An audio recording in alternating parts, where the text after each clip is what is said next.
ये देखिएगा नेक्स्ट आपका एसेक्सुअल रिप्रोडक्शन में टॉपिक चल रहा था वेजिटेटिव प्रोपगेशन का। वेजिटेटिव प्रोपगेशन में क्या होगा, बुक खोलें ना, बुक अपने सामने रखें ताकि मैं रिलेट करूं तो आप लोग भी उसे समझ सकें। अच्छा, पहले तो वेजिटेटिव प्रोपगेशन थी, इसका मैंने आपको बिल्कुल बेसिक जो डेफिनेशन थी वो कल बता दी थी। अब उसी को जो है वो थोड़ा सा आगे लेके चलेंगे। तो यहाँ पे लिखा हुआ है कि वेजिटेटिव प्रोपगेशन में क्या किया जाता है, when vegetative parts of plant, plant के जो वेजिटेटिव पार्ट्स हैं जिनमें रूट, स्टेम और लीव्स हैं, जब उनसे एक नया प्लांट उगेगा तो हम क्या कहेंगे कि ये प्रोसेस आपका वेजिटेटिव रिप्रोडक्शन कहलाएगा, या फिर हम इसको वेजिटेटिव प्रोपगेशन कहते हैं। ठीक है, आमतौर पे ये प्रोसेस जो है वो नेचुरली भी अकर करता है, लेकिन अगर हम इसको चाहें तो इसको आर्टिफिशियली भी कर सकते हैं, यानी हम खुद भी जो है वो पौधों की मुख्तलिफ वेजिटेटिव पार्ट्स की मदद से नया प्लांट उगा सकते हैं।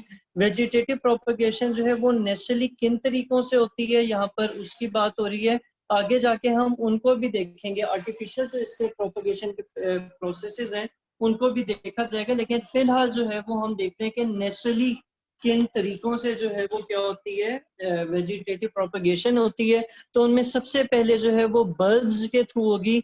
बल्ब्स क्या चीज होती है, बल्ब्स जो है ये शॉर्ट अंडरग्राउंड स्टेम्स होती हैं और इनके गिर्द जो है वो थिक फ्लैशी लीव्स उगते हैं और इनके अंदर जो है वो प्लांट अपना क्या फूड स्टोर करता है। इसके अंदर से जो रूट्स निकलती हैं, वो अगर आपने कभी प्याज को देखा हो कि उसकी जड़ें जो है वो एडवेंचरस रूट्स होती हैं और वो क्या कहाँ पे रहती हैं, वो बेस ऑफ बल्ब से उगती हैं। कि अगर मैं वहां जाना पड़ेगा, आप प्याज को जाके देखिएगा थोड़ा सा कि उसकी जो रूट्स हैं वो बिल्कुल उसकी बेस से निकल रही होती हैं। ठीक है, और इसकी जो एग्जांपल्स हैं वो क्या है, इसकी एग्जांपल्स में आपके आ जाएगी, एक तो ट्यूलिप फ्लावर जो होता है वो आ जाता है, और उसके अलावा अनियंस जो हैं और लिलीज जो है वो सारे के सारे जो है वो बल्ब्स के थ्रू ही जो है वो क्या करते हैं, रिप्रोड्यूस करते हैं। सही है, लिली फूल है, फूल का पौधा होता है। ठीक है, तो ये आपके क्या आ गया, ये आपके बल्ब्स के थ्रू प्रोपगेशन आ गई। नेक्स्ट आपके आ जाती है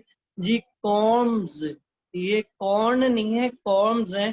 कॉर्म्स के थ्रू भी क्या होती है, वेजिटेटिव प्रोपगेशन होती है। वेजिटेटिव प्रोपगेशन कॉर्म का पहले तो बताया जाए कि कॉर्म क्या चीज है, ये शॉर्ट सोलन अंडरग्राउंड स्टेम्स हैं जिनके अंदर प्लांट अपने क्या स्टोर करते हैं, फूड स्टोर करता है। बल्ब जो है वो at the top of the corm, जो बल्ब है बेसिकली वो कॉर्म के ऊपर ही मौजूद होता है, और फिर जो बर्ड्स जो हैं वो कॉर्म के ऊपर मौजूद होते हैं और उधर से जो है वो फिर आपका एक नया पौधा उगता है। बर्ड्स जो है वो कहाँ पर, टॉप ऑफ द कॉर्म में मौजूद होते हैं और वहां से जो है बर्ड के ऊपर शूट्स उगती हैं और वहां से एक नया पौधा जो है वो उगता है। इसकी जो एग्जाम्पल है वो क्या है, इसकी एग्जाम्पल में आपके आ जाएगा जी दशीन कोई चीज है, और दूसरा गार्लिक लेसन जिसे कहा जाता है, वो बेसिकली कॉम्स ही होते हैं और उनसे पौधे उगते हैं। ठीक है, कि अगर आप उनको बो दें तो वो उनकी जो रिप्रोडक्शन है वो किसके थ्रू होती है, वो कॉम्स के थ्रू रिप्रोडक्शन होती है। फिर आगे चलते हैं तो नेक्स्ट आपके पास आ रहा है राइजोम्स। राइजोम्स जो हैं ये हॉरिजॉन्टल अंडरग्राउंड स्टेम्स हैं और इनके जो लीव्स हैं उनके स्केल लीव्स होते हैं। इनकी जो इनलार्ज पोर्शन है अब राइजोम्स के ऊपर एक इनलार्ज पोर्शन होता है जिनको हम क्या कहते हैं, जिनको हम नोड्स कहते हैं, और उनको उनके ऊपर से जो है वो ग्रोथ होगी। लास्ट पोर्शन जो है उनको नोड्स कहा जाता है और बर्ड्स जो है वो इन नोड्स से उगते हैं। ठीक है, वो कहाँ से उगते हैं, इन नोड्स से उगते हैं, और फिर जो है वो बर्ड्स जो है वो अपर सरफेस पे राइजोम के वहां से शूट्स उगती हैं और फिर लोअर सरफेस से जो है वो रूट्स निकलती हैं। जैसे आपने अदरक देखा होगा, तो अदरक इसकी एक एग्जाम्पल है। ठीक है, अदरक है, इसके अलावा वाटर लिलीज है। लिलीज का भी मैंने बताया कि वो क्या होते हैं, फूल ही की एक किस्म है या फूल ही होते हैं बेसिकली। तो वो कंवल झील या कंवल का जो फूल होता है जो पानी में उगता है, उसकी भी वो भी जो है वो राइजोम्स के जरिए ही प्रोड्यूस करते हैं। इसके अलावा फंड्स एक पौधा होता है, वो भी राइजोम से ही उगता है। सही है, सही है। अच्छा जी, फिर नेक्स्ट पे चलते हैं। नेक्स्ट आपके क्या चीज है, ट्यूबर्स होंगे, स्टेम ट्यूबर्स होंगे। स्टेम ट्यूबर्स पे आ जाते हैं। स्टेम ट्यूबर्स जो है ये लास्ट पोर्शन है अंडरग्राउंड स्टेम्स के, यानी राइजोम के ही लास्ट पोर्शन जो हैं वो क्या कहलाते हैं, वो आपके स्टेम ट्यूबर्स कहलाते हैं। ये हाईलाइट कर रहा हूँ मैं आपके लिए।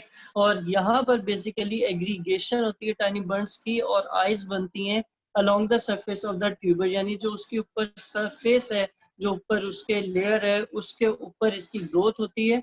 ये यहाँ से देख लिया करें स्क्रीन से, और इसकी डायग्राम पीछे भी बनी हुई है, आप चाहें तो हाईलाइट भी कर सकते हैं। तो मैं बता रहा था कि स्टेम ट्यूबर्स जो हैं ये लास्ट पोर्शन होते हैं अंडरग्राउंड स्टेम यानी राइजोम का, और इसके ऊपर जो है वो एग्रीगेशन होती है टाइनी बर्ड्स, यानी इसके ऊपर छोटे छोटे बर्ड्स बने हुए होते हैं, और उन बर्ड्स को हम आइज का नाम देते हैं, और ये ट्यूबर की सरफेस के ऊपर मौजूद होता है। जैसे आप लोगों ने कभी अगर आलू को देखा, उसके ऊपर आपको छोटे छोटे डॉट डॉट से नजर आएंगे, तो वो बेसिकली क्या है, वो उसकी आइज हैं। और जब आप उसे जमीन में बोते हैं तो उन आइज के अंदर से जो है वो स्टेम शूट वगैरह जो है वो उगती हैं, और एक नया पौधा जो है वो उग जाता है। ठीक है, इसकी एग्जाम्पल भी उन्होंने दी हुई है। एग्जाम्पल इसकी क्या है, इसकी एग्जाम्पल में पोटैटोज और यम्स हैं। यम्स क्या होते हैं पता है? यम्स क्या होते हैं? वो टॉफी तो वो तो होती है, लेकिन असल में किस चीज को कहते हैं यम्स? हाँ, अरवी को। अरवी खाई है कभी? हाय हाय, वो शक्कर कंदी। अरवी, अरवी सब्जी होती है अरवी, उसको जो है, बल्कि नहीं यम्स, हाँ शकरकंदी को कहते हैं, सही कह रही है, वो जो आलू की तरह दिखती है। अच्छा खैर, आगे चलते हैं। तो अगली जो आपके पास है, जिस पार्ट से ग्रोथ होती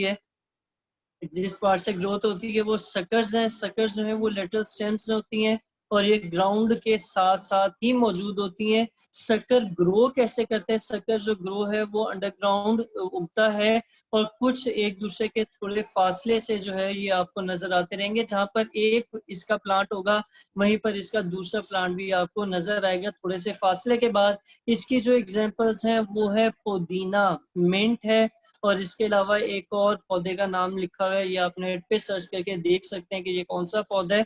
फिर आगे चलें तो वेजिटेटिव प्रोपगेशन का लास्ट जो मोड है नेचुरल वेजिटेटिव प्रोपगेशन का, वो क्या है? वो है लीव्स के पत्ते जो हैं उनके जरिए जो है वो ग्रोथ होती है। और ये आमतौर पे जिन प्लांट्स में देखा गया वो है ब्रायोफिलम, पत्थर चट एक पौधा होता है, उसकी जो ग्रोथ है उसे पत्थर चट कहते हैं, और शुगर के मरीज कुछ उसको इस्तेमाल भी करते हैं।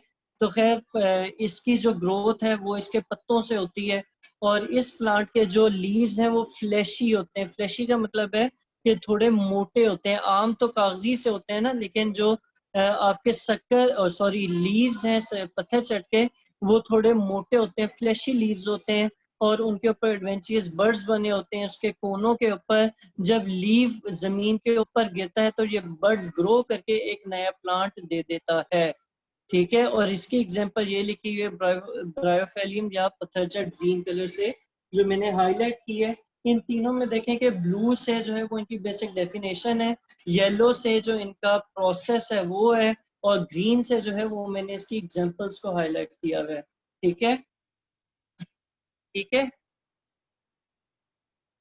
अच्छा जी, अब आर्टिफिशियल मेथड्स देख लेते हैं इसके। आर्टिफिशियल मेथड्स में इसके सबसे पहले तो कटिंग आएगी।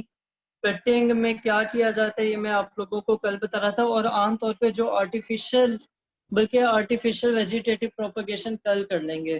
ठीक है, अभी आप लोगों ने क्या करना है, अभी आप लोगों ने ये जो 7 डायग्राम्स बनी है, ये कॉम्स की होगी, या ये 7 उसके जिंजर की, राइजोम की है, ये बनानी है। और हर एक पेज पे एक डायग्राम बनानी है, और नीचे उसके लिखने की जगह भी छोड़ देनी है। जैसे अगर सबसे पहले आप इसको देखते हैं ना, पिछले पेज पे मैं चलता हूँ, तो यहाँ पर वेजिटेटिव प्रोपगेशन किसके जरिए? बल्ब के जरिए, ऐसे ही है ना। तो आप लोगों ने क्या करना है कि आप लोगों ने अब यहाँ पे बल्ब वाली कौन सी है? ये अनियन की है। पहले अनियन की डायग्राम बनेगी, और उसके बाद 3 हेडिंग्स डाल के ये सारा नीचे लिखा जाएगा। फिर नए पेज पे दूसरे की बनेगी, और उसके बारे में लिखा जाएगा। ठीक है, तो अभी आप लोगों ने ये काम करना है। जो आज पढ़ा है इसमें कोई मसला मसला है तो मुझे बताएं। ठीक है।